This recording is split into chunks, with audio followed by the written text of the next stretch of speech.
Hi everyone, my name is Dr. Naomi Cave and welcome to Know Her.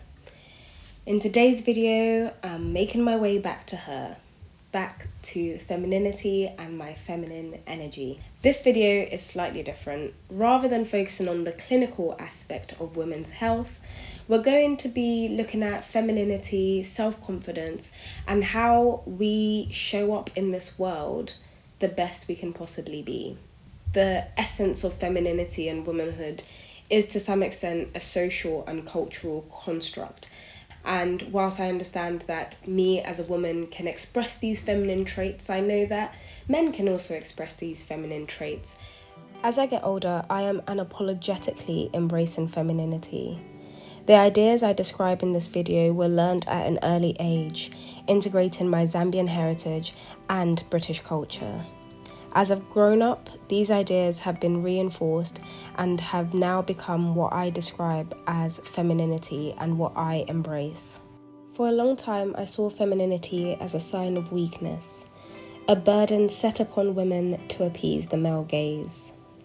Now being a few years older, I see the strength and wisdom that comes with embracing gracefulness, empathy, humility, vulnerability, and sensitivity. I see the power my appearance has on my emotions and my relationships and how I carry myself through the world.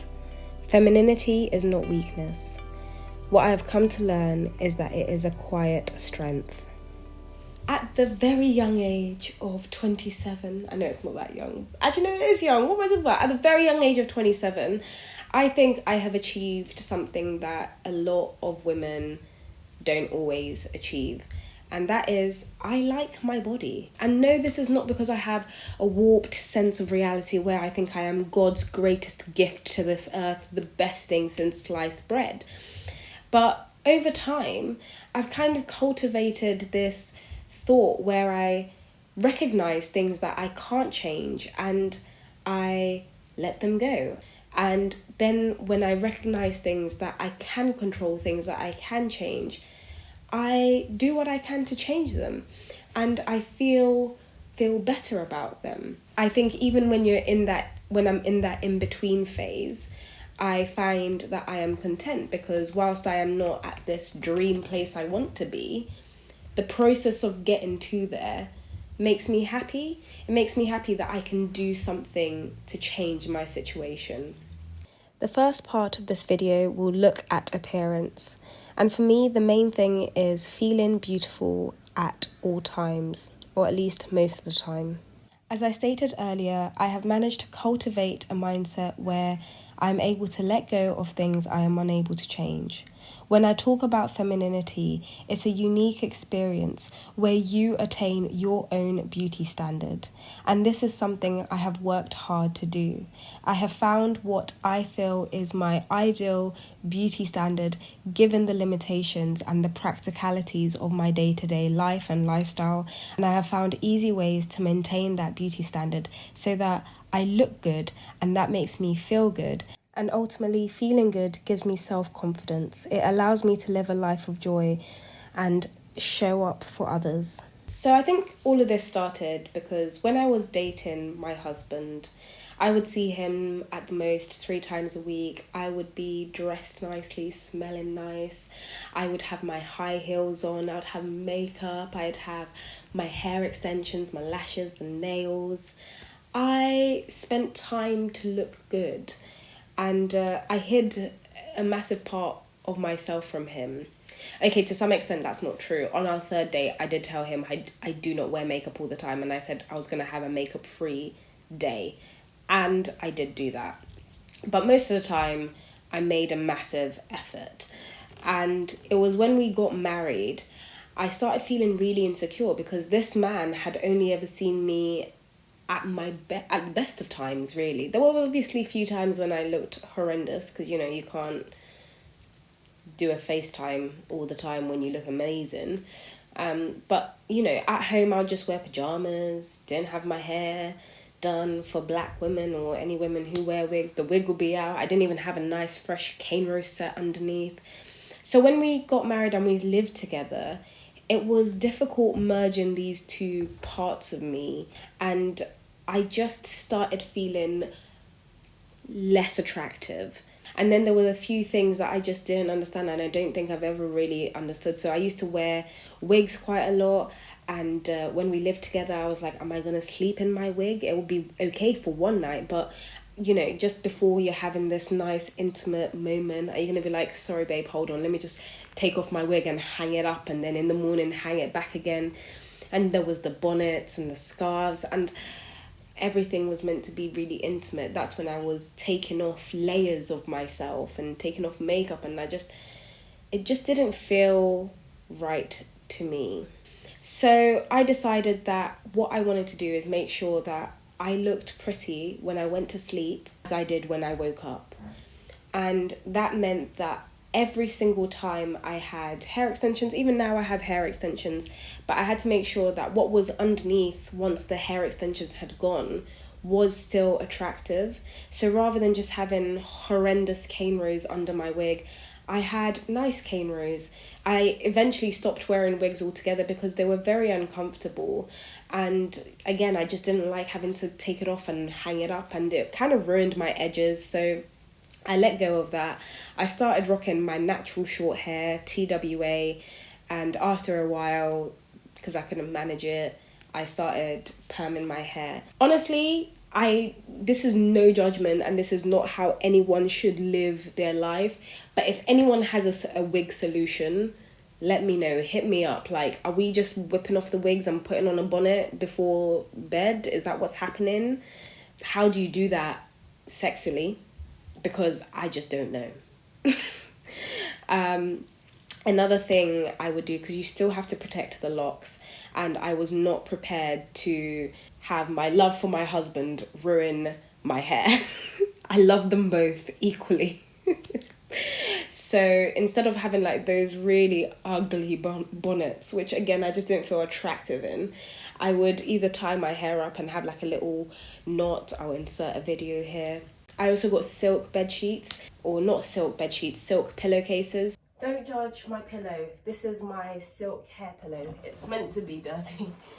It makes sure that my hair stays oiled and just moisturised, because cotton sucks moisture out of your hair, leading to breakage and then short hair, and I don't want that. I want long, healthy hair. Other things that I felt really insecure about is my edges. I actually started going to Belgravia because I started getting balding at the edges, and it was severe. I think they diagnosed me with female pattern balding, and at the age of 24, that is so heartbreaking. So heartbreaking. So I shaved off all my hair. Dear hair, I want you so badly, but you're never here quickly, for long, or in the right ways. I'm going to love you more, take care of you, give you the life-giving water that you deserve, pay attention to you and listen to you, really love you. Lots of love. Your pal below. Oh, below your hair. Oh.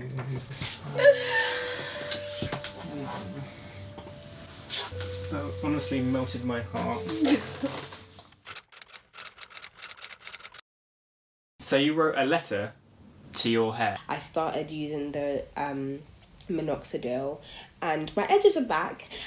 My hair has always naturally been fine and thin anyway, so they're not like the most thickest things, but they're there. Like, I've got little tufts and I'm looking after them. No more heavy hair extensions. Braids are not for me. Just again, understanding what works for me and how it differs from other women is been a godsend. And on the topic of hair, another thing where I started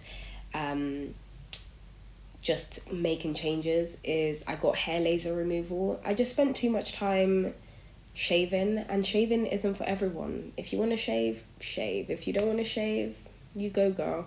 Hey guys, so I'm just going to my first ever hair removal appointment, and I'm rather excited, so I thought I would share it with you. I have been going on a journey to improve my skin, improve the way I feel, and just kind of have self-care and The one thing about me is I am very, very, very lazy. And so I want some long-term solutions to some of the issues that I have. And I am so over shaving. I'm over having like shaving bumps. And obviously it's a personal thing. I know people feel empowered not to shave at all. I like feeling smooth. And so I am going to Therapie Clinic near me in Bromley, and I'm going to have my first appointment. The wonderful thing about Therapie Clinic is that they have multiple branches. The cost is incredible. And so as I move houses next week and be a little road runner for the next year, I will be able to find an appointment at least half an hour away from me wherever I am. So that is fantastic. So yeah, let me just go. I'm not sponsored by Therapie Clinic, but if you are interested, they have multiple locations around the UK, and you can use a code down below where you can get £30 off when you spend £200. But for me, I just really like feeling smooth. And so I spent and invested some money and some of my pain points, because that was really painful, and I got laser hair removal. With my work schedule being so erratic, I just knew that being a person who wears makeup every day was not for me. I decided to really embrace the natural me, but that also meant that I needed to feel good in my skin. And I've really spent a lot of time in investing in skincare products that I love. A skincare routine doesn't have to be super expensive. I just use CeraVe and The Ordinary products, and I love it. I cleanse my face every day, and then I will use some niacinamide and then also some retinol in the night. And then during the day I'd use SPF, moisturizer, face moisturizer, and eye cream. And that has been incredible because I really just love my face without makeup. I can go out without makeup, and when I do wear makeup, it's like, oh, how lovely.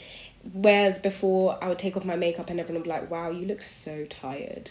Whereas talk about femininity, I think about empathy, comfort, generosity, sympathy. I think of like a big hug when I think of femininity. And that has to start with yourself. I'm a simple person. I know what makes me tick. I know how to fill up my cup first, so then I can offer it up to someone else. So that does mean exercising and doing so diligently and consistently.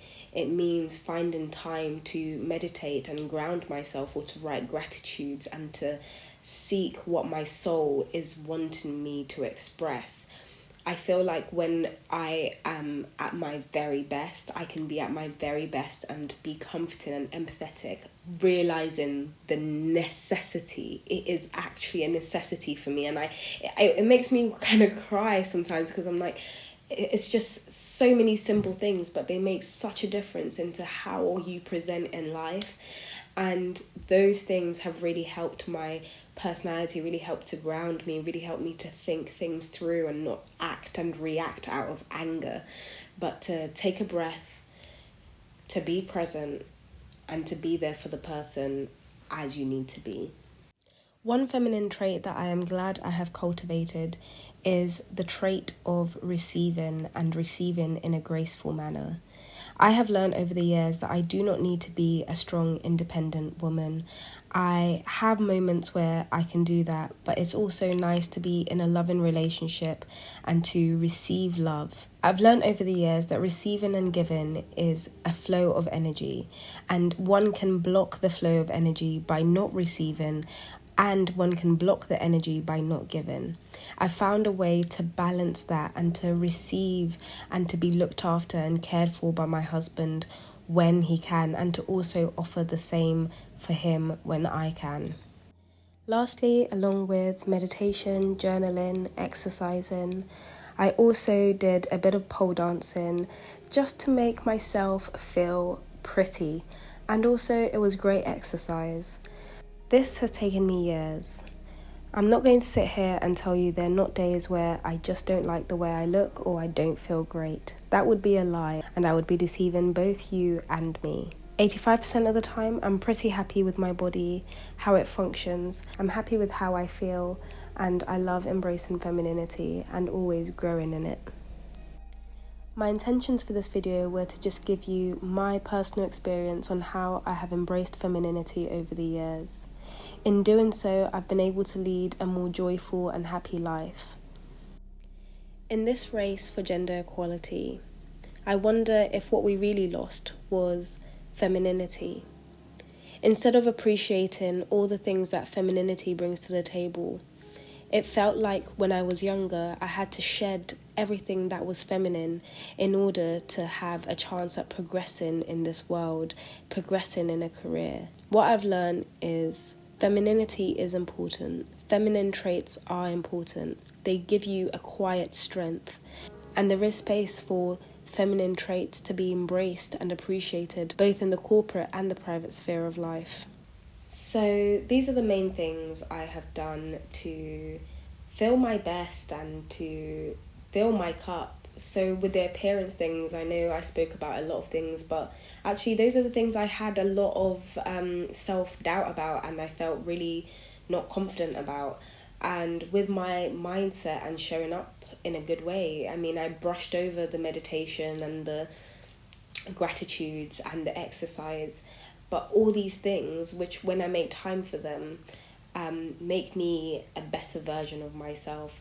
And perhaps this isn't really about femininity at all, and it's just for anyone who needs to feel good. If there are things that you can change, then change them. And if there are things where you could change them, but it's too painful to go through the process and you would sacrifice too much to make that change, then let them go. If there are things where the surgery has not been invented yet, don't worry, girl, we're waiting. We are waiting for the surgery. I'm joking. But it's just okay to let things go that you can't change and don't serve you. So I hope you really enjoyed this video. It's my channel. This is personal. So this advice might not necessarily resonate with you and how you feel, and that's totally okay. And it's just really important to have a good heart and also to look good on the outside as well. Anyway, I hope you enjoyed this video. Until next time, have a wonderful day.